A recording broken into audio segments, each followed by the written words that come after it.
Querido e querido ouvinte, sejam todos e todas muito bem-vindos e bem-vindas para mais um Estrangeiro, essa aventura maravilhosa aqui toda quarta-feira às 15 horas nos canais do Brasil de Fato para debater a política internacional, os principais acontecimentos que rolam nesse mundão, sempre com a nossa pegada, o nosso olhar popular sobre o mundo.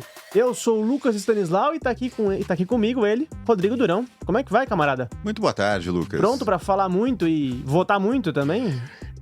Ano para ano de eleição, né? Outro estrangeiro, outro pleito, outra disputa existencial entre esquerda e direita.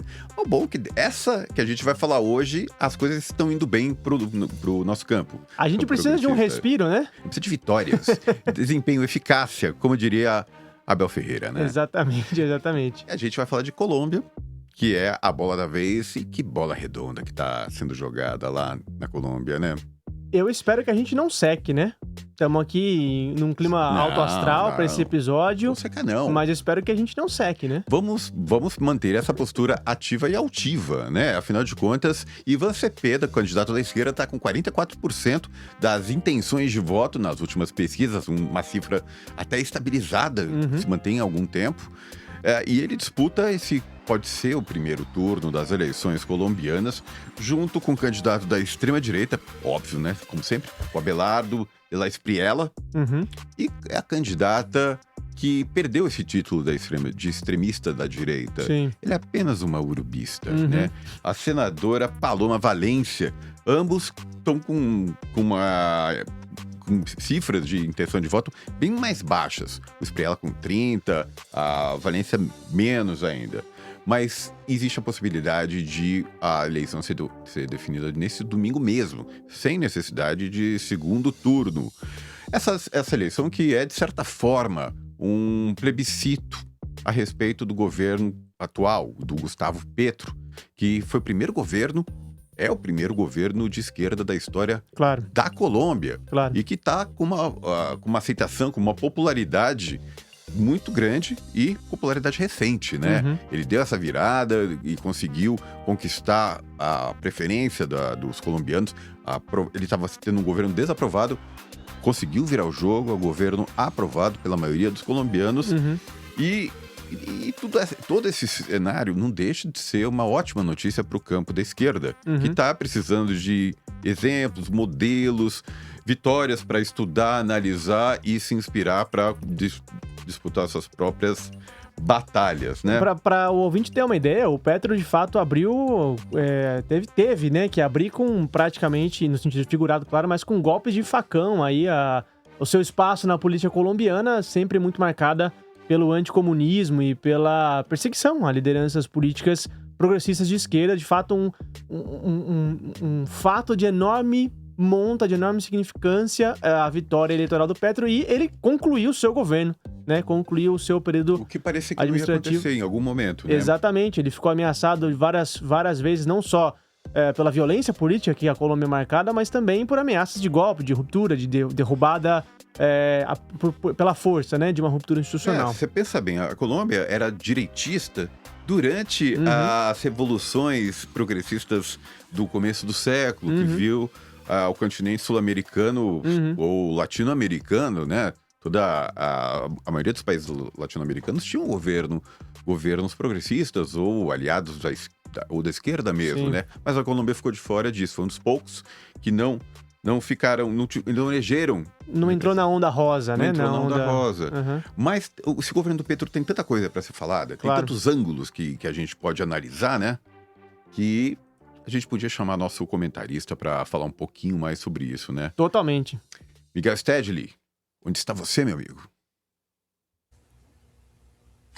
Olá, Durão. Olá, Lucas. Estou por aqui mais uma vez. Prazer reencontrá-los e aos nossos ouvintes e espectadores.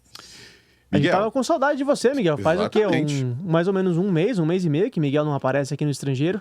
E muito bom tema, né? Pra ele vir ajudar a gente a compreender aqui. Exatamente. Acho que tu tava até de férias, Lucas, a última vez que eu vi. Pô, então por isso a minha sensação de tanto tempo. Dos seus direitos. Exatamente. Miguel, a gente sabe, né? A gente tava falando aqui dessa relevância que teve não só a vitória eleitoral do Petro, mas ele conseguir concluir o seu governo, o seu mandato por um país que praticamente é marcado desde 1948 aí pela violência política, principalmente contra setores progressistas, setores da esquerda, né? E para essa eleição, domingo agora, está sendo muito considerada a importância de se levar no primeiro turno, né? Uma vitória do Ivan Cepeda logo no primeiro turno. Por que a esquerda colombiana faz essa avaliação da importância de tentar levar no primeiro turno? Quais seriam os riscos de levar uma eleição para um segundo turno, para uma outra data, né? Olha, vocês colocaram a questão muito bem. De fato, de certa forma, essa eleição, como não é possível na Colômbia, não deixa de ser um plebiscito do governo Petro, né? Ou, obviamente, aí não da pessoa do Gustavo Petro, mas do projeto que ele representa, de tudo que simboliza. Então, no fundo, o que está em discussão é a continuidade desse projeto que se iniciou com Petro ou não.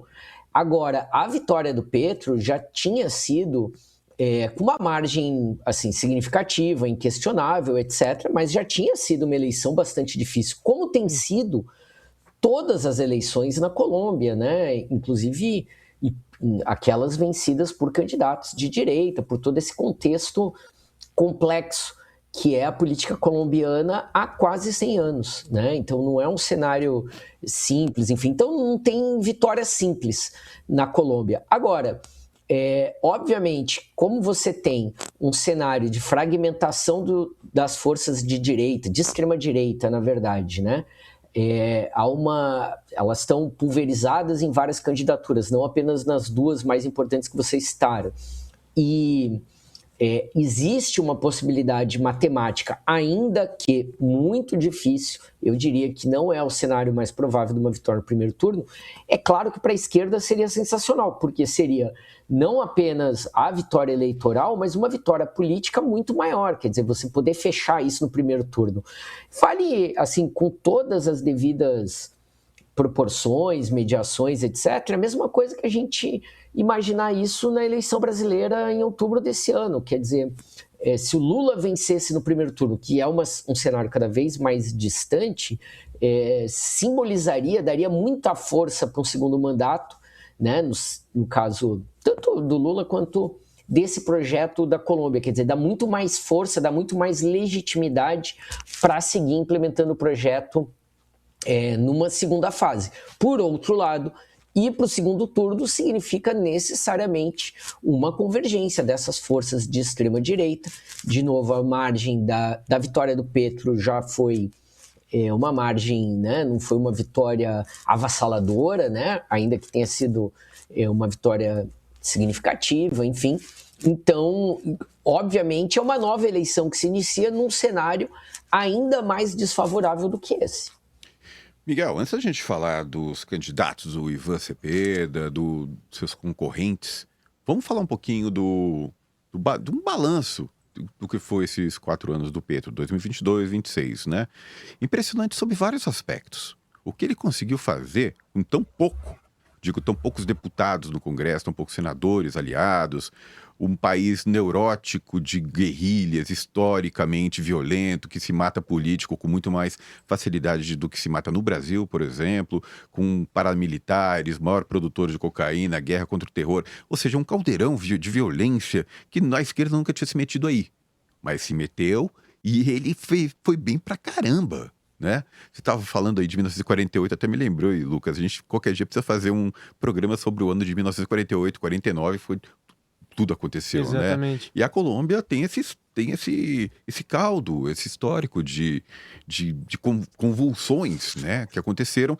Mas o Petro conseguiu aumentar o salário mínimo, é maior que o do Brasil. O salário mínimo em dólar, convertendo, é uns 2.500 quase reais, o equivalente, um pouquinho menos. Reforma agrária, reforma trabalhista, e conseguiu reverter um jogo que estava sendo perdido, né, Miguel? Como é que você avalia esse governo do Petro? Olha, Durão, eu estava pensando, a gente pode usar até como índice para calcular esse impacto, quantas vezes a Colômbia foi tema do estrangeiro. Que eu me lembre, eu acho que é a 3ª ou 4ª vez que eu estou debatendo, e sei que vocês já debateram com outros convidados esse tema. Então, daí a gente vê a relevância e o espaço que o Petro foi ocupando, inclusive do ponto de vista da geopolítica sul-americana, né? Quando a gente estava discutindo COP30, etc., quem é que aparecia à esquerda do Lula? Né? Quem é que foi ocupando um espaço que talvez a Venezuela estava ocupando durante um período, e aí, dado o isolamento que o Maduro e a Venezuela sofreram, ficou, digamos assim, um flanco aberto pela esquerda, que a Cláudia Sheinbaum tem ocupado muito bem pelo México, né? Mas que aqui, em termos de América do Sul, eu acho que o Petro ocupou bem esse figurino, né? Um vácuo que a Frente Ampla, que o PT, e pensando mais em conjuntura internacional e regional, etc. Agora, localmente, é exatamente isso. Todos esses atores que você citou, todos esses elementos que convergem na conjuntura, imaginem, eles convergem também para essas eleições. Quer dizer, como é que a guerrilha vai se comportar? Como é que o narcotráfico vai se comportar? Qual é a relação com cada candidato? Isso torna fazer política na Colômbia muito mais complexo, né? Muito mais delicado e, para a esquerda, muito mais desfavorável. Aí você tem um país de quase 100 anos de guerra civil, você tem um país, como você diz, traumatizado por uma situação. Nós estamos falando do país do Pablo Escobar, nós estamos falando, né, do país que conviveu com o narcoterrorismo, que teve uma infiltração do narco nas instituições políticas de forma avassaladora, né, que controlou de fato a vida política da Colômbia nos anos 90. Um país que está sobre ingerência internacional, um pouco menos agora, mas que a gente teve todos os anos 90, bases militares, presença estadunidense muito forte, etc. Então você tem toda essa demanda reprimida e você tem 4, 5 anos para suprir todas essas demandas. Você é a única bala que a esquerda tem, porque se o governo Petro fosse um fracasso, a gente não ia estar debatendo ele agora. Iam ter 2 candidatos de direita disputando, enfim, né? Então, de fato, ele conseguiu, jogando contra todo o cenário desfavorável, conseguiu construir uma conjuntura favorável, e em muito porque não abandonou suas origens, suas raízes, porque continuou jogando com o movimento popular, né? Porque continuou dialogando com as organizações, porque continuou sinalizando. Então, eu sempre me lembro muito da reflexão da Marta Harnecker, né? Já falecida socióloga chilena, cubana, que ela dizia, olha, a política é a arte de fazer o impossível. Então, em nenhum momento o Petro veio dizer assim, olha, só mais um minutinho, esperem mais um pouco, preciso de mais paciência. Né? Foi um governo que sabia do tempo limitado que ele tinha e das oportunidades, e que ele foi comprando as brigas, porque talvez ele não tivesse outra oportunidade de comprar essas brigas, né? E nos momentos em que essa correlação estava desfavorável, em especial, eu sempre lembro a discussão da reforma trabalhista, que acabou com uma demanda reprimida de anos, de décadas na Colômbia, de reconhecimento de profissões tipo empregada doméstica, trabalhadores de aplicativo, né? Avançou em direitos das mulheres, tudo isso numa tacada só, numa única lei, que ficou aí em disputas com o Congresso durante um ano e meio, que o Petro usou o 1º de maio para mobilizar a população para isso, que foi para o enfrentamento com o Senado, que usou todas as ferramentas institucionais e organizativas para poder fazer essa disputa. Então eu quase diria assim, o Petro não tinha outra opção que não fosse essa. Mas Claro. na vida real ele teria. Ele poderia ter tentado fazer um governo à moda Boric. Né? E aí, certamente, o próprio resultado do Chile nos mostra para onde é que vai essas concertações. Né? E é engraçado que ele tentou manter uma equidistância entre uma experiência, as experiências talvez cubana, venezuelana, né, mais que estariam à esquerda dele, mas também das experiências mais moderadas, né? Então ele se manteve uma posição mais autônoma ali dentro desse espectro da esquerda, e eu acho impressionante a capacidade de articulação interna, porque o Pacto Histórico é uma coalizão muito plural, nova e muito plural. Para dar errado ali nas internas entre a esquerda, como a gente conhece em alguns países hermanos aqui no entorno, a gente falou da Bolívia no episódio passado, temos as históricas internas peronistas na Argentina, então, para dar ali a gente sabe que tem as tretas, né, da esquerda, mas, de fato, conseguiu construir a sua candidatura e estão construindo outra candidatura do Ivan Cepeda. Então, de fato, assim como, talvez como o Morena, né, Miguel? O Morena no México também tem feito isso um pouco, teve uma experiência de governo e tá tentando construir essa coalizão, né? Eu acho que são dois exemplos, acho que é uma boa lembrança, porque nós estamos falando de dois movimentos que se tornam partidos, né? Que são muito recentes, eles são, acho que praticamente contemporâneos, né? Que têm um peso de uma figura política forte, no caso era o López Obrador pro Morena, e também foi o Petro, né? Mas, ao mesmo tempo, eles conseguem produzir novas lideranças que elas não são... não é o Câmpora com o Perón, sabe? Sim. Já que você usou o exemplo argentino, ele não está ali esquentando a cadeira para uma possível volta, claro, né? Quer dizer, são protagonistas de fato, serão de fato presidente, no caso da Cláudia Sheinbaum, né? Já é de fato e tem conseguido avançar mais do que o López Obrador em algumas áreas, porque, né, já encontrou o caminho pavimentado para isso, mas eu também acho que o Ivan Cepeda vai ter muito protagonismo em vencendo as eleições na Colômbia, né? Claro. E, ao mesmo tempo, eu acho que essa sua constatação sobre o Petro e essa equidistância dele também tem a ver muito mais com o desenho interno da política colombiana e justamente as contradições que eles tiveram que lidar, os acordos de paz, o que significa... porque a referência cubana, talvez, ainda que seja uma referência cubana passada, está mais forte para os grupos guerrilheiros. A Venezuela é uma situação de fronteira, quer dizer, a Colômbia também foi usada há muito tempo como provocação. De lança, né? Ponta de lança, exatamente, né? A Venezuela, o que o Equador está sendo usado agora contra a Colômbia.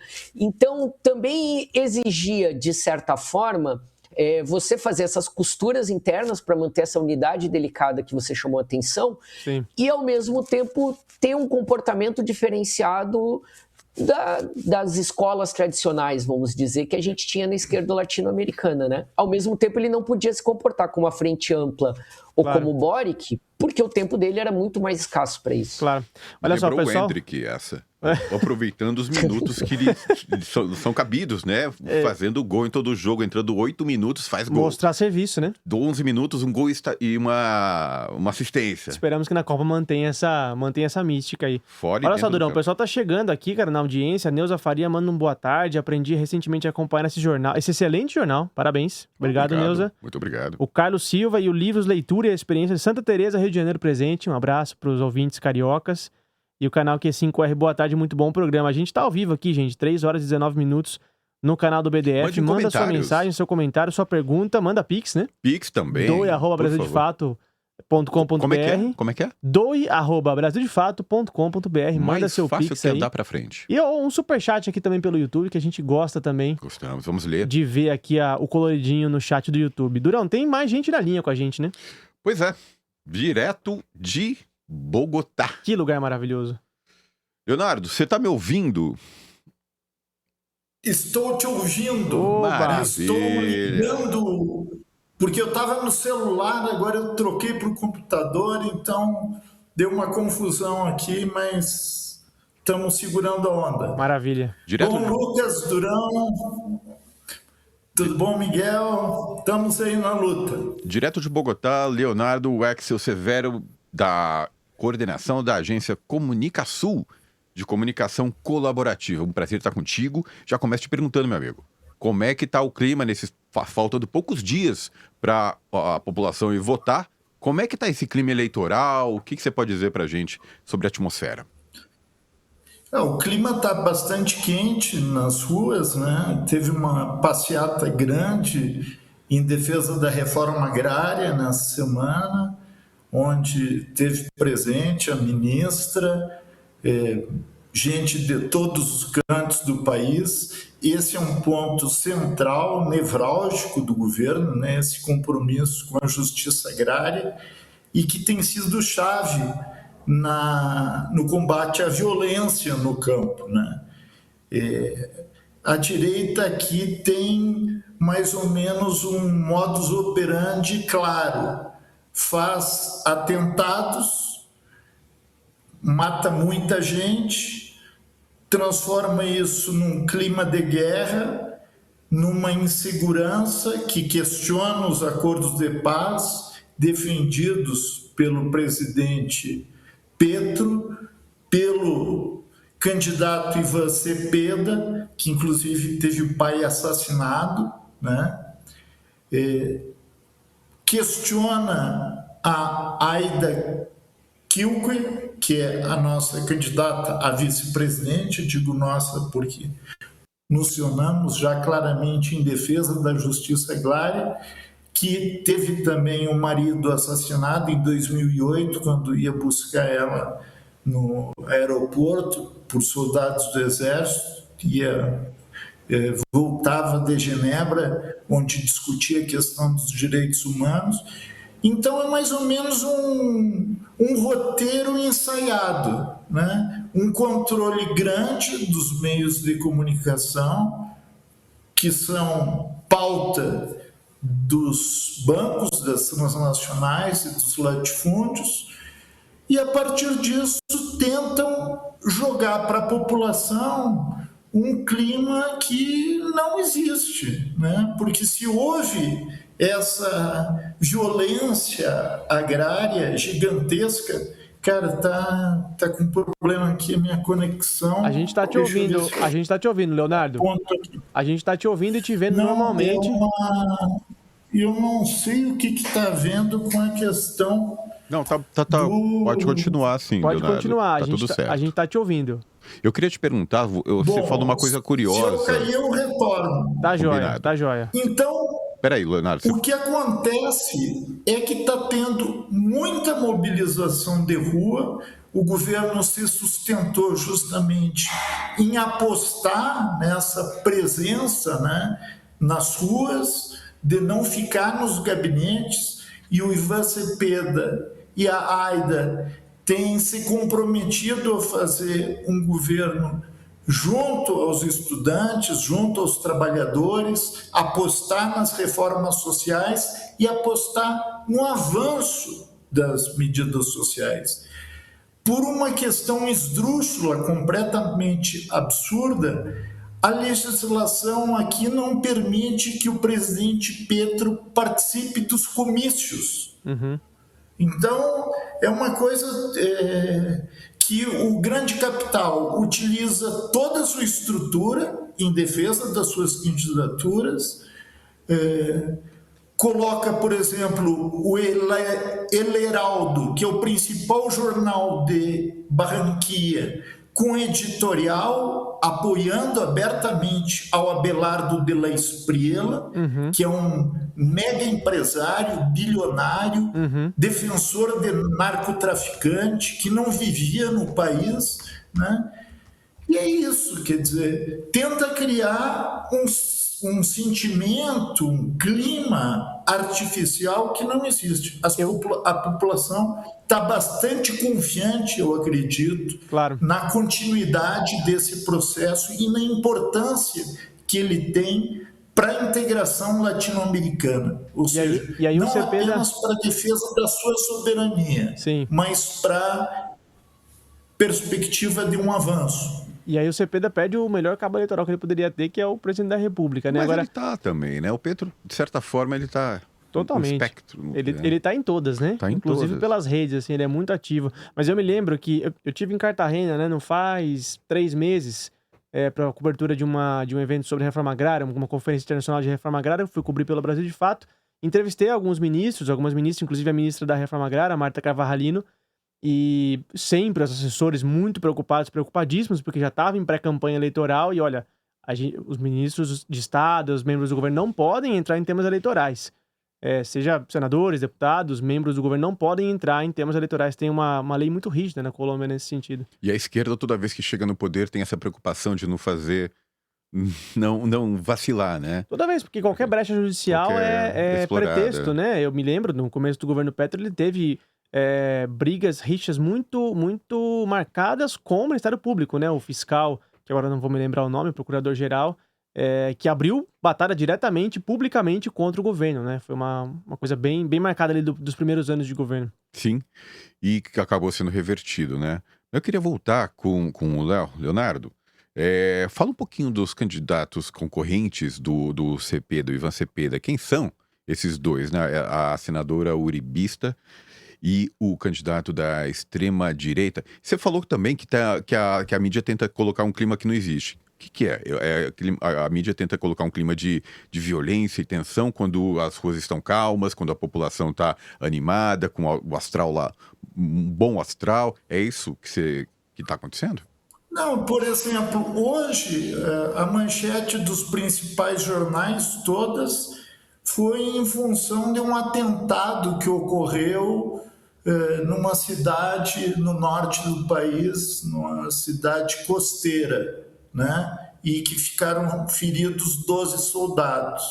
Ou seja, eles transformam um fato completamente isolado em manchete e, a partir disso, começam os debates.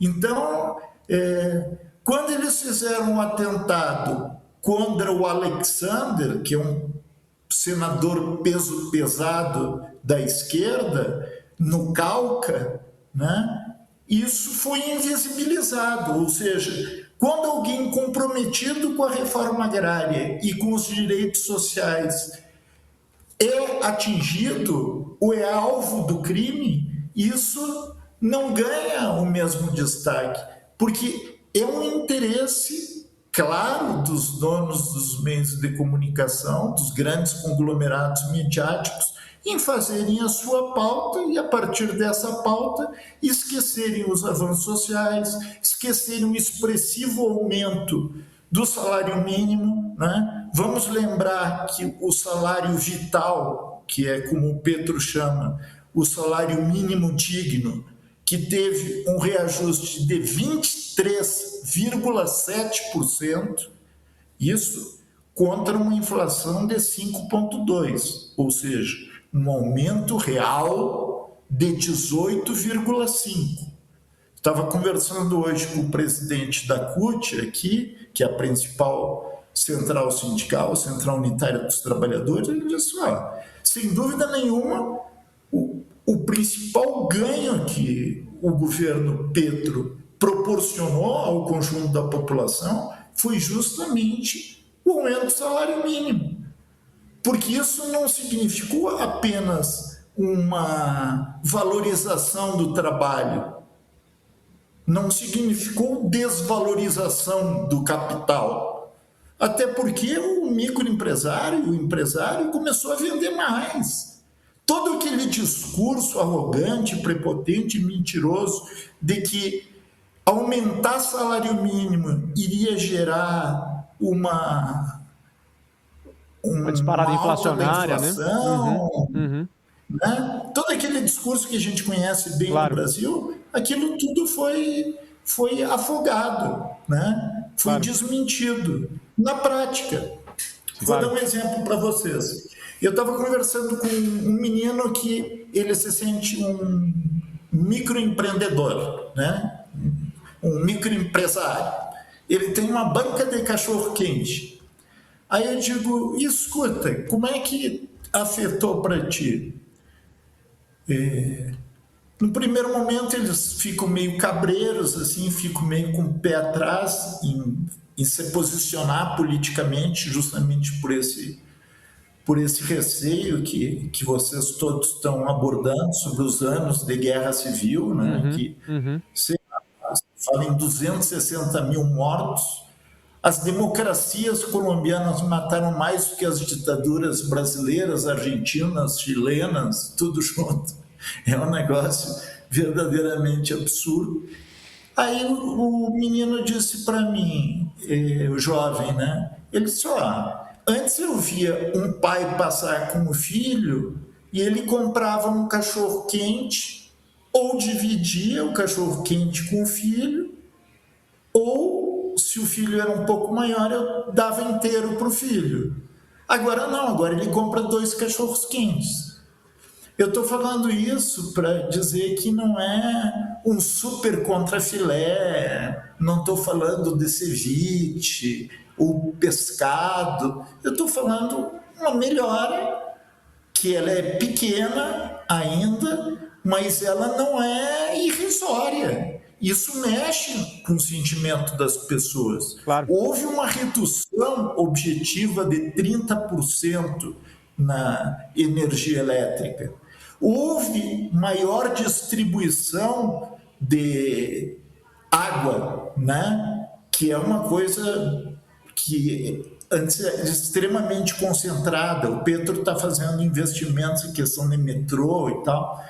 Então eu acho o seguinte, que é um clima extremamente favorável para que seja,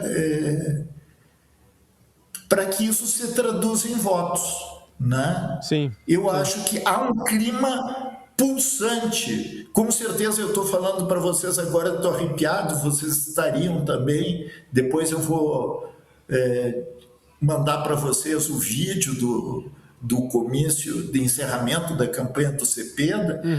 Cara, foi uma coisa assim contagiante. Mas por que contagiante? Porque as pessoas sentem como seres humanos que existe uma afirmação do carinho, da ternura de um governo que antes estava às costas. E a gente sabe que mexer com a condição básica do trabalhador, de fato, é o que mobiliza politicamente, né?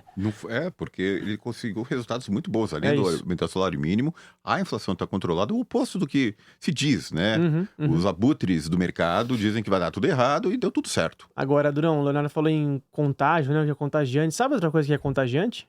Apoiar o Brasil de fato. Opa, não vai querer mais parar. Quando não vai querer mais parar. Começa, você não para mais.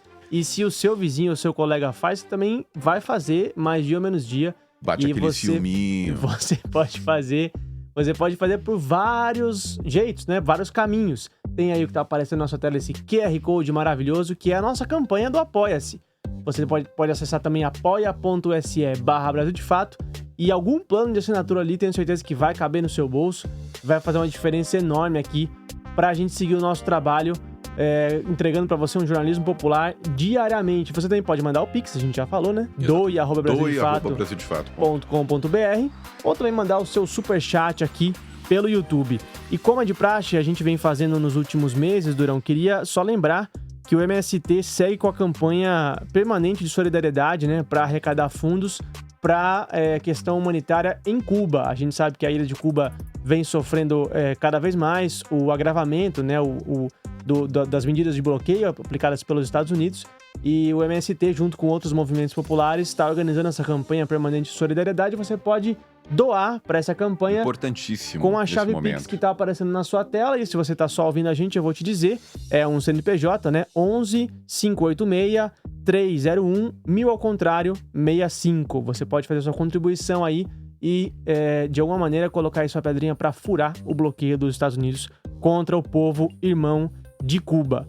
Vamos voltar com o Miguel para a gente falar um pouco sobre outro ponto fundamental que toca a campanha política na Colômbia, mas também a vida política na Colômbia, que é o Acordo de Paz de 2016, né? O governo Juan Manuel Santos assinou esse Acordo de Paz com as Farc em 2016, ponto que estruturou um pouco a vida política da Colômbia desde então, nos últimos 10 anos. O governo do Iván Duque tentou, de todas as maneiras, sabotar o acordo, tentou destruir o acordo, e o Petro entrou com uma promessa muito firme de resgatar o acordo, né, de onde ele estava, e não só, mas também ampliar esse acordo, e aí chamando a segunda maior guerrilha da Colômbia, o ELN, que ainda está ativa, num plano que seria a paz total, que incluiria, inclusive, dissidências, as Farc e outros grupos armados. Miguel, esse plano, eu não sei qual que é a melhor palavra para a gente caracterizar, não sei se ele fracassou, se ele minguou, se ele retrocedeu, se ele está em suspenso. Fato é que Petro não conseguiu alcançar, não conseguiu atrair de fato esses grupos para um acordo, não conseguiu construir esse acordo. Me lembro que quando eu estava em Caracas, ainda como correspondente aqui do BDF na Venezuela, acompanhei diversas mesas de diálogo que se deram em Caracas, né? A Venezuela foi um dos países sede desses diálogos entre o governo da Colômbia e o ELN. Havia uma expectativa muito grande ali no começo do governo Petro, mas de fato os diálogos foram ficando cada vez mais minguados, cada vez mais fracos, até que a gente vê hoje uma situação até de tensão em algumas regiões do país. O Que balanço que a gente faz disso e o que dá pra gente esperar? Se confirmando, né, o que as projeções indicam, uma vitória do Cepeda, o que já dá pra gente esperar da questão da paz num governo Cepeda? Vai ficar nessa questão mais morna ou o Cepeda deve retomar essa agenda com mais força e vigor do que o Petro? Olha, a agenda vai estar presente, ele não tem como ignorar ela, né? Ou dizer, bom, isso aí a gente não conseguiu avançar, isso fracassou, vamos para o próximo ponto, né? Não tem. A Colômbia precisa enfrentar essa questão, precisa debater esse tema. Agora, aí você tem uma situação que é bastante complexa, até como resultado de todas estas décadas em que você tinha, desde uma posição do Estado de enfrentamento aberto com essas guerrilhas, enfim, as mesas de paz que você já citou, né? Então, você tem também demandas reprimidas, acordos não cumpridos, situações de violência, descumprimento, etc. É muito difícil você desfazer esse nó todo muito rapidamente ou de forma muito consensual, né? Então, você tem, por um lado, do lado da guerrilha, é óbvio que você tem dois interlocutores de representatividade, que são as Farc e, em especial nesse caso, a ELN. Agora, você tem uma... E o Miguel... Oi? Não, seu som deu uma cortadinha aí. Perdemos seu sinal por breves segundos. Breves segundos. Repete a última ideia. Vocês me escutam de novo? Sim, sim, agora voltou. Ok. Então, como eu estava dizendo, por um lado, você tem dois protagonistas centrais aí, que são as Farc, que são as ELNs, mas, ao mesmo tempo, você tem uma série de dissidências das Farc que não toparam e que não estão dispostas. Inclusive, dissidências aí que também a gente pode dizer que fugiram também do caminho da luta política, tem outros interesses, claro. Tem posições mais complicadas, que é difícil, né? Você tem também problemas por parte do governo, porque há momentos em que a ação do governo foi considerada por setores da esquerda como uma volta das respostas militarizadas, na medida em que você chegava no limite com diálogo, etc. Agora, qual é o problema? Que quando a gente está falando das guerrilhas, a gente não está falando, e mesmo do narcotráfico, a gente não está falando do grupo guerrilheiro ou de determinado grupo de narcotraficante. Por quê? São grupos que controlam territórios onde vivem pessoas, controlam, seja economicamente, seja politicamente, seja por coerção, seja por consenso, comunidades camponesas, né? Então você não pode simplesmente dizer, olha, nós vamos erradicar essas forças do mapa e iniciar. Essa foi a linha que a extrema-direita, que a direita utilizou durante todas as décadas na Colômbia e obviamente foi um fracasso. Claro. Né? Então é bastante delicado, não avançou como se esperava, mas indiscutivelmente vai continuar na pauta de qualquer... E isso também eu acho que é um bom parâmetro para a gente entender a diferença entre os candidatos que estão aí na disputa eleitoral, porque você tem a Paloma, que de certa forma é um retrocesso ao método do Uribe, que é terceirizar para os Estados Unidos e usar a desculpa do combate à guerrilha e ao narcotráfico para uma reingerência externa dentro do país. E você tem o Abelardo, que é uma coisa, um misto de Milei com El Salvador, né? Que é esse discurso... com Bukele, né? Que é esse discurso de segurança máxima, etc., mas que vem de uma pessoa que tem muitas relações com o narcotráfico, então também bastante estranho, né? Mas são dois discursos de extrema-direita que não tem diálogo nenhum. Nesse caso, esquece mesa de paz, etc.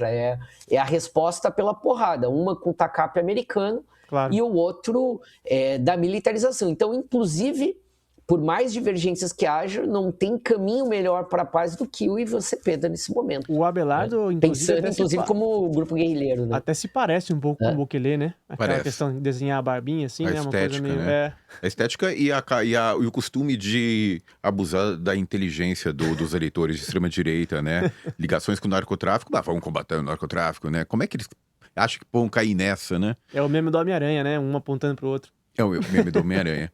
Mas, Miguel... Estados Unidos. A gente conversou uns meses atrás, a gente dizia que a única certeza que tinha sobre a eleição colombiana é que os Estados Unidos iriam meter o dedo e tentar manipular. Você está vendo isso agora? estão terceirizando aí para o Equador, o trabalho sujo. Como é que você está vendo isso? E se tiver o segundo turno, você acha que eles vão entrar com mais força? Marco Rubio, essa galerinha? De certa forma já tem, né? O próprio Gustavo Petro tem denunciado ali senadores americanos que têm origem colombiana fazendo declarações, usando as redes sociais como uma espécie de ameaça, né? De constrangimento, tentando criar uma ideia de um eixo do mal, Venezuela, Nicarágua, Colômbia, enfim. Essas ações do Equador, inclusive ações de grupos armados através da fronteira com o Equador, enfim, também é um modo de operação que a gente viu com muita frequência, né, Lucas, em tentativas de desestabilizar a Venezuela, por exemplo. Né? Então, até, quer dizer, o mesmo modo de operação que a gente já viu em outros aspectos. Então, eu acho que sim, acho que tem sim. Aqueles que são, digamos, mais visíveis, talvez, pela opinião pública, pela ação de figuras políticas, pelas chantagens, por grupos paramilitares que acabam atuando nas regiões e que podem ser financiados por outros, e por outras formas que, nesse momento, talvez sejam invisíveis, né? De financiamento de campanha, de recursos, né? Que podem estar entrando. Mas eu não tenho dúvida nenhuma que há muito interesse dos Estados Unidos na eleição da Colômbia, interesses suficientes para não deixar assim, vamos ver no que vai dar e a gente se posiciona. Não, de interferir desde o início para garantir que tem o resultado mais próximo do que interessa para eles. É isso, né? A gente não tá vendo o super PACs por trás dos candidatos, né? Quem tá pagando as campanhas. Isso aí é o que a gente sempre fala aqui, né? Quem paga a banda escolhe a música, a gente vai ter a confirmação lá na frente. Um dos motivos pelo quais a esquerda diz que quer resolver esse assunto no domingo, né? Pois é, e aí eu queria chamar o Leonardo de novo para conversa, porque ele tá lá em Bogotá, tá lá nas ruas da capital da Colômbia, e talvez tenha uma outra dimensão pela imprensa e pelos colombianos também, né, com quem você tem conversado, Leonardo, porque hoje mesmo eu estava lendo no portal La Silla Vazia, né, um portal de política da Colômbia, uma declaração da candidata uribista, né, da Paloma, dizendo, olha, não tenho nada a ver com a Abelardo de la Espriella. Somos candidaturas completamente diferentes, temos projetos completamente diferentes. E aí o que me chama a atenção, Leonardo, nessa declaração é que não é para agora, para o domingo. É que ela marca já uma posição para um eventual segundo turno. Então eu queria te fazer a pergunta, vamos tentar deixar o otimismo de lado, vamos que a gente realmente veja um segundo turno na Colômbia se desenhando. Ivan Cepeda contra algum dos dois candidatos da direita. Não é interessante para a candidata Paloma uribista contar com os votos de la Espriella e vai ser suficiente para superar uma candidatura de esquerda? Ou, de fato, essa posição da Paloma indica que ela está rompendo com a extrema-direita e não quer contar com esses votos? Não, veja bem, a Paloma Valência, ela é uribista. Certo. O que é o Uribe?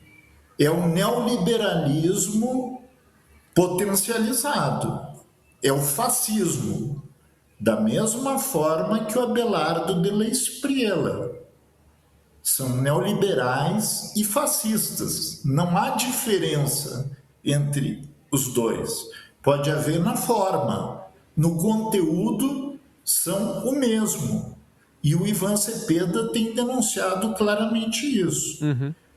Do ponto de vista neoliberal, o que significa? Significa o corte nos recursos públicos, significa o aumento na taxa de juros, significa o corte nos investimentos sociais, significa a violência no campo, significa o investimento e o conluio com o narcotráfico. Os dois são a mesma coisa. O que eu acho é que a Paloma deu essa declaração porque nas pesquisas ela já começa a definhar. Quem aparece com maior perspectiva num eventual segundo turno, oxalá não ocorra, é o Abelardo de la Espriella, porque é uma extrema-direita, uma ultradireita, um fascismo mais organizado. Quando o Cepeda bateu no fascismo em Gaza e ele chamou a atenção da população do que significa o fascismo e a sua identidade com o neoliberalismo e do risco que representa a ascensão ao poder desse tipo de gente, no sentido de matar, não milhões, bilhões de pessoas. Aqui está parecendo que a bateria está acabando, está aparecendo um problema aqui. Bom, então, se eu cair fora, o erro foi meu aqui, algum contato. Mas então, seguimos te eu ouvindo. acho que o problema é justamente esse, certo? Nós temos um inimigo comum que precisa tentar ser resolvido no primeiro turno e a Paloma, por mais que tente dourar a pílula, significa o uribismo, Claro. que representou entre 2002 e 2010 toda essa tragédia que a gente conhece. Rodrigo Durão, o que você vai estar fazendo às 8 horas da noite do próximo domingo? Além de estar comemorando a vitória... Não vou comemorar a vitória nenhuma, né? Torço pro Palmeiras. Vou estar de olho e corações ligados e ouvidos também ligados nessa apuração. Exatamente. Que promete fortes emoções, né? Passar um café reforçado ali, para aquele cafezinho mais tinto, né? Para as coberturas noturnas. Tudo em nome da lanchinho. informação do leitor do Brasil de Fato, né? E estaremos ligados para entregar para você, querida ouvinte, os principais fatos lá da política colombiana, porque promete muita coisa. Então, fica com a gente, acompanha a eleição na Colômbia domingo à noite, aqui com a gente no BDF, que vai ter muita notícia. E na segunda-feira de manhã, o nosso querido colega Afonso Bezerra, com o seu programa espetacular É de Manhã, com repercussões, vai trazer análises, as principais repercussões e análises. Uma visão mais digerida do que aconteceu na noite anterior, né? Para você que acorda com os passarinhos, tomar aquele seu cafezinho ouvindo as principais análises sobre os resultados da eleição colombiana do domingo anterior. Então, acompanha toda a programação aqui do BDF, que você consegue ver desde os preparativos até o dia eleitoral, até o dia da votação e até as análises posteriores. Exatamente. Na semana que vem tem Peru ainda, né? Isso, no domingo que vem tem a eleição, segundo turno no Peru, que promete daí muitas fortes emoções, né? Uma apuração um pouco mais lenta também, né? Exatamente. Olha só, o Germán Londonho dá uma boa tarde pra gente desde Bogotá. É muito interessante a análise. Um abraço pra você, camarada. E a Maria Vitória dá a letra, Durão. Ela disse que chegou atrasadíssima, mas vai pegar o final e o Terra Plana. Opa, boa. Depois você assiste de novo. Tá disponível no YouTube. Mas pelo menos pegou o filé, né? O filé mignon do nosso programinha semanal. Toda quarta-feira, 15h. Você sabe que você tem esse compromisso com a atualização do noticiário internacional e também um pouquinho de diversão surrealista no final, exatamente. Né? Esse que é o quadro de sucesso, de maior sucesso na podosfera brasileira. Agora os níveis de rating vão lá no alto. Opa! O Ibope vai bater lá no pico. Que a gente vai ouvir a maravilhosa vinheta do Terra Plana. Bora lá. We don't need no education.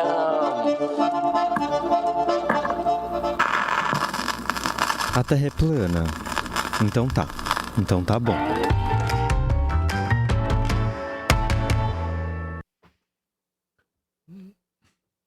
Muito que bem, chegamos aqui para a nossa gincana maravilhosa, onde a gente vai colocar aqui em disputa os fatos mais bizarros, mais terraplanistas que saíram na semana. E isso daqui, como não é nenhum bingo da família, nenhum... Aqui o negócio é sério, né? Aqui o negócio é sério, não é nenhum buraco de fim de semana que você joga com a sua sogra ali, com o seu sogro, né? Aqui o negócio é competitivo. Não, brincadeira. A gente tem aqui uma disputa saudável em busca desse maravilhoso troféu, o Troféu Terra Plana, essa obra de arte aqui feita especialmente, aqui sob medida para o nosso maravilhoso podcast, o Troféu Terra Plana. Artesanal aqui, toda trabalhada. E a gente se dedica muito, né, no fim do ano, conseguir colocar esse troféu na prateleira de casa. Então, cada um de nós vai trazer a notícia mais bizarra que saiu na semana. Miguel Stedley vai escolher com o seu juízo sábio e coerente, como sempre. Durão, quer começar hoje? Quero começar, Lucas Então manda ver. Stanislau, mas eu gostaria também de fazer uma proposta para você. Vamos lá. Vamos tentar até o final do ano conseguir que pelo menos um programa Terra Plana Eu não vou entrar nessa. não conte com a presença de Donald Trump. Eu não vou entrar Acho que é um nessa. Não desafio. prometo coisas que eu não posso cumprir. É um desafio que nem aqueles jogadores canhotos que jogavam com a perna direita só Aham. para treinar, né? Virar ambidestro. Acho que a gente podia tentar. Eu acho que faz parte também da nossa verve de enfrentar desafios, né? Claro.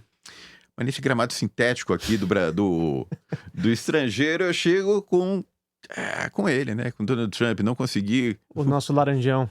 Nosso laranjão.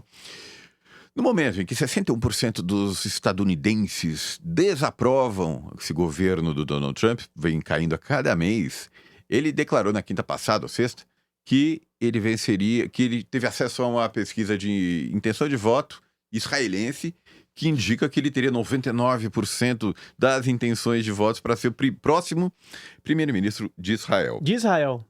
Isso deixou a imprensa dos Estados Unidos maluca, foi atrás. Concluíram que não tinha pesquisa nenhuma. Foi nesse momento aí, ó, quem tá vendo no YouTube, nesse momento com essa cara lavada, sem um mínimo sorrisinho irônico, ele simplesmente jogou que ele teria 99% das intenções de voto israelenses, caso ele se dedique a se candidatar como primeiro-ministro de Israel, né? Coisa que ele não pode. E soltou essa no momento em que os próprios estadunidenses que votaram para colocar ele no poder estão achando que tá uma porcaria o governo dele, né? Então cara de pau do Donald Trump mais uma vez. E eu acho absurdo, porque o Bibi que se cuide, né? Ele já tá lá, há uns 38 anos Nossa, no poder. Desde os anos 90 ele acho que foi de 95 a 99, Sim. 98. E depois... Teve um hiato, né, entre um mandato e outro, né? Não, teve vários outros. Teve Sharon, teve... Aham. Ehud Barak, não, foi antes. Mas enfim, foram vários outros primeiros-ministros e ele voltou e tá aprontando isso, né? Inclusive ele é procurado internacionalmente, né? De repente Donald Trump resolve, como primeiro-ministro, expulsar a Bibi. Bibi tá em maus lençóis. Agora, você imagina que plot twist maravilhoso, né? Ele tá ameaçando que o Canadá vai ser o 51º estado, né, dos Estados Unidos, a Groenlândia, a Venezuela. De repente, pá, a carta aqui. Israel é o 51º estado, né? A capital vai mudar para Tel Aviv, né? De Washington. De Washington pra Tel Aviv, né? Eles podem mais fazer fácil, né, a as Casa coisas. Branca em Tel Aviv. Cara, que absurdo, né? E você, Lucas? O que Muito você bem. trouxe? Eu vou de Trump também, porque essa semana a gente teve uma notícia um tanto quanto peculiar dos nossos colegas do Financial Times, que cobrem muito bem o mundo das economias, das finanças interplanetárias, né? E a gente sabe que o que poderia ser um sucesso de vendas aí mais recente de Donald Trump, ele que gosta muito de vender, que tem muitos negócios, né? Vendeu para o mundo inteiro, a segurança. Deixa comigo, matou no peito, eu vou fazer aqui o meu conselho de segurança próprio. O clube de amigos do Trump, né? Que vai tomar conta do mundo, inclusive que estava Para previsto... substituir a ONU, né? Para substituir a ONU, exatamente. Uma entidade muito mais confiável, né? Quem não vai confiar? Pessoal de respeito. Pessoal de respeito. Tem que pagar para entrar, né? Exatamente. E ele cobrou ali. Aí foi lá os parça do Trump, né? Milley, Orbán, Santiago Penha. Parça, né? Exato. Os toys do Trump. E tinha de fato que pagar um ticket ali, né? Pagar, olha, vocês vão entrar, mas vão ter que contribuir. E foi isso que o Financial Times diz pra gente assim, pessoal, até agora não caiu um centavo na conta do clube da segurança do Trump. Então, assim, como que ele vai tomar conta do mundo sem verba, sem financiamento? Aí eu já não sei, olha só. Aqui. O conselho de paz do Trump tá zerado. Pois é, e deve ser fácil enganar o Trump, né? É tipo aquela coisa de que se fala pra criança, né? Na volta a gente compra, daqui a pouco vai rolar, fica tranquilo, presidente. Cara, agora sim, eu sei que acho que a gente perdeu o Leonardo, a conexão dele tava bem ruim, a bateria dele tava acabando. Eu queria rapidamente só dar outras duas notícias aqui rapidinho que poderiam facilmente ter entrado aqui. A primeira é o Trump ameaçando um repórter de traição, de acusar ele de traição, um repórter da CNN, falando que eles eram antipatrióticos, né? E falando assim, eu poderia acusar você de traição. Fiquei pensando, de né, jogar Miguel? em Guantánamo. Se for, exatamente. Imagina o presidente russo, Vladimir Putin, ou o presidente Xi Jinping falar isso para um repórter. Eu acho que a imprensa ocidental no outro dia acabava, né? Isso implodia de tantas manchetes que a gente veria por aí. E a outra, eu não poderia deixar de mencionar, o encontro do nosso presidenciável, né, ontem com o presidente Donald Trump, que rendeu aí muitas análises, né? Tem muitos bastidores aí, muitas apurações de colegas nossos, mas que de fato eu não posso deixar de passar batido aqui Os reis da rachadinha. esse meet and greet que teve ontem ali na Casa Branca. Pois é, né? Quem tá pagando por isso? Será que é o Porcaro? Será que são os aposentados do Acre? Miguel Henrique Stedley, camarada, obrigado, viu, pela sua participação aqui no Estrangeiro. Sempre bom contar com as suas análises aqui. E não vamos esperar mais 1 mês e meio pra você vir de novo aqui. Ou sempre. as suas férias, né, Lucas? Ou as minhas férias, exatamente. Que acontecem toda hora. Daqui até o final do ano, Durão, estarei aqui agora batendo cartão diariamente. Olha, compromisso assumido. Miguel, vai lá. Em quem que você vai votar? Hoje as opções estão reduzidas, né? Ou Lucas ou Durão. Tá sem som, mais mistério, pausa dramática. Vamos lá, Miguel, do começo que a gente não tava te ouvindo, vai lá. Opa, vocês estão me escutando agora? Agora sim, agora sim. Não, eu tava escutando vocês e pensando, podia ter, né, o álbum de figurinhas da Terra Redonda, mas eu tô me sentindo como se eu tivesse aberto o pacotinho e veio 7 repetidas, né, todas do Trump ali. Olha, elas estão muito boas, estão parelhas, né, como a gente diz aqui no Rio Grande do Sul, mas essa ideia do 51º estado, Israel, me pegou demais. A piada é do Lucas, mas o voto vai pro Durão, né? Vamos dividir aí, Durão, meio ponto cada um. Meio ponto cada um aí pro Terra colaborativo, né? Colaborativo, a união faz a força, né? Aqui a gente trabalha assim, né? E é isso, né? Mas, amigos, negócio à parte, Será né? que a gente tem o placar, então, pra ver como é? Eu lembro que eu tava liderando, cara. Eu tava liderando, acho que com 8 ou 9 pontos. Será que... Meu Deus do empatamos. Céu. Empate Olha agora só, que o bicho vai pegar mesmo, né? Essa coliderança aí no... Lembrando que eu e você temos 8 pontos e o time dos correspondentes com 4 ou 5 nomes tem apenas 5 vitórias, né? Exatamente. Todas elas do Leonardo. Exatamente. Muito bem. Rodrigo Durão, obrigado, cara, por mais uma participação maravilhosa aqui no Prazer foi meu, Estrangeiro. Lucas. Prazer foi meu. Obrigado, Miguel. Sempre bom estar com você. Faço minhas palavras do Lucas. Volte mais em mais breve. Volte logo. E vamos ler a ficha técnica, né, Lucas? Por favor, manda brasa aí, na voz de Rodrigo Durão. O Estrangeiro, ele é escrito e apresentado por mim, Rodrigo Durão, e Lucas Stanislau, com direção e produção de Camila Salmásio, a edição e sonorização do Adilson Oliveira, operação do Switcher, Marina Ortega, edição de imagem Gabriela Pérez, identidade visual do Rafael Canoba, coordenação de jornalismo do Brasil de Fato é de Muniz Ravena e Lucas Stanislau, com direção executiva de Nina Fidelis. Querido ouvinte, muito obrigado. Até quarta-feira que vem. Fique agora com o PDF Entrevista. Hasta la vista.